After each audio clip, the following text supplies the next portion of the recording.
Assalamualaikum warahmatullahi wabarakatuh. Saya Nabila Salsabila Mukhtar. Di sini saya akan menjelaskan sedikit apa itu artificial intelligence atau AI atau kecerdasan buatan. Dilansir dari Investopedia, artificial intelligence AI atau kecerdasan buatan adalah rekayasa teknologi yang memungkinkan sistem komputer, software yang dibuat dan diprogram untuk dapat berpikir seperti manusia dan meniru tindakan manusia. Baik, selanjutnya kita membahas sejarah singkat dari AI Artificial Intelligence. Perlu diingat bahwa memasuki era tahun 1950-an, dunia sudah memiliki komputer digital. Komputer muncul pertama kali pada tahun 1946 sesudah Perang Dunia II.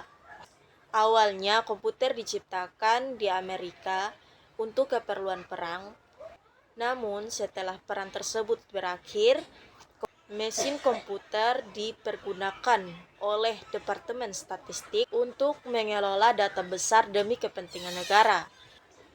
Memasuki era 1950-an, muncullah John McCarthy, Marvin Minsky, Herbert Alexander Simon, Alan Neville, dan Edward Albert Feigenbaum yang mulai merumuskan istilah AI. AI muncul pertama kali pada tahun 1956 di pertemuan Dartmouth. Kontribusi lainnya yang membawa perkembangan bagi komputer adalah bahasa LISP atau LIST Processing yang merupakan bahasa pemrograman tingkat tinggi klasik. Lalu ada juga Cinematic Network, N-Frame, Expert System, serta General Problem Solver. Era tahun 1980-an juga dikenal sebagai Second Wave of AI. Para ahli yang berkontribusi dalam era ini adalah David Rumelhart, Lotfi Jade, John Holland, Lawrence Vogel, Ingo Reichenberg, dan John Kojak. Hasil penemuan mutakhir di era ini ialah Learning of MLP, Fuzzy Logic, Generic Algorithm, Evolutionary Programming, Evolution Strategy. Perkembangan kecerdasan buatan yang ketiga bermula pada era tahun 2000-an saat komputer dan internet itu sudah ada. Adapun produk-produk perkembangan yang meliputi World Wide Web atau WWW yang ditemukan pada tahun 1989 oleh Tim Berners-Lee, Internet of Things yang ditemukan pada tahun 1999 oleh Kevin Ashton, sistem cloud yang dimulai dari 1950 dan terus dikembangkan sampai tahun 1990-an. Munculnya istilah Big Data oleh John R. Massey dan Deep Learning oleh Geoffrey Hinton pada tahun 2006. Selanjutnya kita akan membahas jenis-jenis AI. Yang pertama ada Narrow AI atau AI sempit. AI sempit atau Narrow AI ini ialah jenis AI yang dirancang untuk melakukan tugas tertentu dengan sangat baik. Contohnya termasuk asisten virtual seperti Siri dan Alexa yang dapat memahami dan merespon perintah suara, tetapi tidak memiliki pemahaman di luar dari tugas yang telah ditentukan. AI ini beroperasi berdasarkan algoritma yang telah diprogramkan dan tidak dapat belajar dari pengalaman. Yang kedua ada General AI atau AI umum. AI umum adalah konsep AI yang memiliki kemampuan untuk memahami, belajar, dan menerapkan pengetahuan pada berbagai tugas, mirip dengan kecerdasan manusia. Meskipun masih dalam tahap penelitian, AI umum atau Narrow AI ini diharapkan berinteraksi dan beradaptasi dengan lingkungan serta situasi yang berbeda. Kemudian yang ketiga ada Super AI. Super AI ialah jenis AI yang melebihi kecerdasan manusia dalam segala hal. Super AI sendiri dapat berpikir, dapat berargumen, dan membuat keputusan secara mandiri, serta mampu menyelesaikan masalah kompleks dengan cara yang lebih efisien daripada manusia. Meskipun saat ini masih merupakan konsep teoritis, Super AI tersebut menarik banyak perhatian dari ilmuwan dan futuris. Baik, selanjutnya saya akan menjelaskan bagaimana AI bekerja. AI bekerja melalui beberapa tahapan, yaitu yang pertama, pengumpulan data. Data dikumpulkan dari berbagai sumber untuk digunakan dalam proses pembelajaran. Yang kedua, processing data. Data yang dikumpulkan diproses untuk menghilangkan noise dan menyiapkan data untuk analisis. Yang ketiga, penggunaan algoritma. Algoritma dan model machine learning diterapkan untuk menganalisis data. Yang keempat, ada pelatihan model. Model dilatih menggunakan data yang telah diproses untuk mengenali pola. Yang kelima, ada pengujian dan evaluasi. Model diuji untuk mengevaluasi kinerjanya dan melakukan penyesuaian jika diperlukan. Yang keenam, ada implementasi. Model yang telah dilatih diimplementasikan dan digunakan dalam aplikasi nyata. Dengan langkah-langkah tersebut, AI dapat meniru kecerdasan manusia dalam berbagai tugas.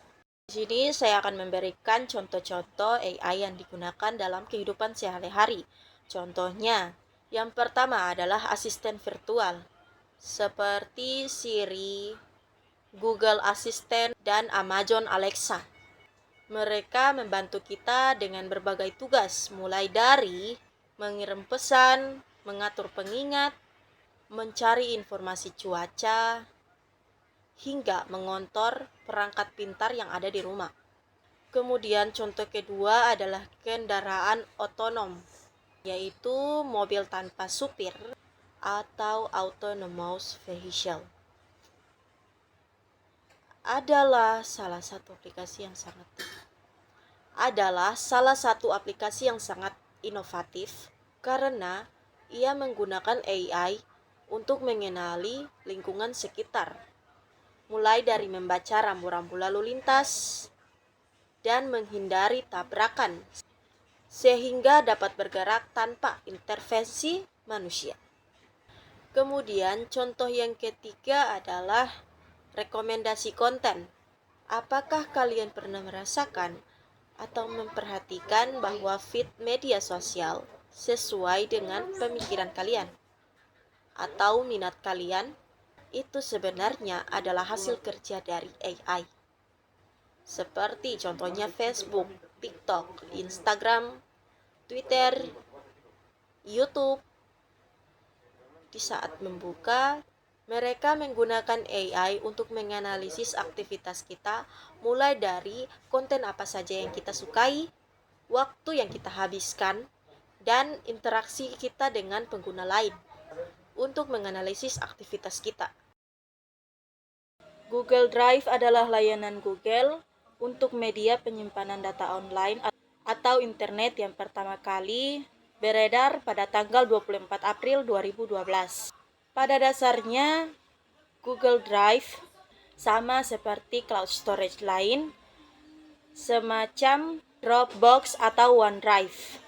Aplikasi ini tersedia dalam bentuk desktop atau smartphone. Pada beberapa jenis ponsel, Google Drive atau G Drive merupakan aplikasi bawaan yang sudah terinstal secara otomatis di sistem. Di Google Drive kita dapat menyimpan dokumen, gambar, audio, atau video dengan kapasitas 15 GB.